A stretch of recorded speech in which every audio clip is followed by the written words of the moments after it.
अस्सलाम वालेकुम। ਹੁਣ ਅਸੀਂ ਦੋਸਤੋ ਮਲਤਾਨ 에ਅਰਪੋਰਟ ਤੋਂ ਵਾਪਸ ਨਿਕਲਣ ਲੱਗੇ ਆ ਹੱਥ ਭਾਈਆਂ ਨਾਲ ਤੇ घर को बैक इंशाल्लाह आपके साथ वीडियो शेयर करेंगे जैसे जैसे हम जाएंगे।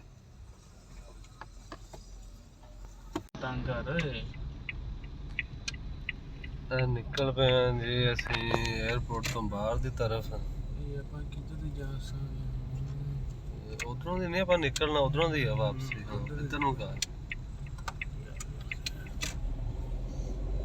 ਸ਼ੀਸ਼ੇ ਤੇ ਪਹੁੰਚ ਚੱਕਦੇ ਕਿ ਨਹੀਂ ਹਲੇ ਆ ਦੇਖੋ ਜੀ ਮਲਤਾਨ 에ਅਰਪੋਰਟ ਤੋਂ ਅਸੀਂ ਬਾਹਰ ਨੂੰ ਨਿਕਲਦੇ ਆ ਹੁਣ। ਅੱਛਾ ਉਹ ਕਾਰਡ ਜਿਹਾ ਕਰ ਲੈਣਾ ਸੀ ਬਾਹਰ ਜਿਹੜਾ ਨਾ 에ਅਰਪੋਰਟ ਦੇ ਇਹਨਾਂ ਨੇ ਉਹ ਲੈਣਾ ਵਾ ਕਾਰਡ ਆਪਣੇ ਕੋਲੋਂ ਤੇ ਗੱਡੀ ਆਪਣੀ ਸਕੈਨ ਹੋਣੀ ਆ ਤੇ ਫਿਰ ਇਹਨਾਂ ਨੇ ਆਪਾਂ ਨੂੰ ਬਾਹਰ ਨਿਕਲ ਦੇਣਾ। ਉਸ ਤੋਂ ਪਹਿਲੇ ਇਹਨਾਂ ਨੇ ਆਪਾਂ ਨੂੰ ਕੋਈ ਨਹੀਂ ਬਾਹਰ ਨਿਕਲ ਦੇਣਾ।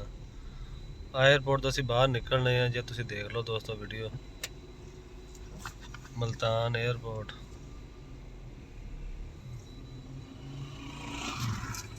ਗੱਡੀ ਦੀ ਸਕਰੀਨ ਅੱਗੋਂ ਆਵਾ ਖਰਾਬ ਹੋਈ ਆ ਤੇ ਇਸ ਕਰਕੇ ਤੁਹਾਨੂੰ ਥੋੜਾ ਜਿਹਾ ਨਾ ਕਚਰਾ ਜਿਹਾ ਵਿੱਚ ਨਜ਼ਰ ਆਏਗਾ ਤੇ ਮਾਜ਼ਰਤ ਆ।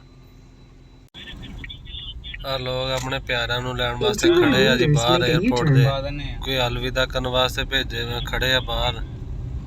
ਪਾ ਦਾਂਗੇ ਸੋਹਣਿਆ ਜਿੰਨਾ ਕਹਾਂਗਾ ਪਾ ਦਾਂਗੇ। ਆ ਦੇਖੋ ਬਣਿਆ ਕਰ ਸਰ ਤੂੰ ਲੱਖ ਰੁਪਏ ਕਵੇਂ ਮੈਂ ਲੱਖ ਰੁਪਏ ਦੇ ਦਾਂਗਾ ਤੂੰ ਮੈਨੂੰ ਲੱਖ ਰੁਪਏ ਦੇਣਾ ਵਾ ਵੀ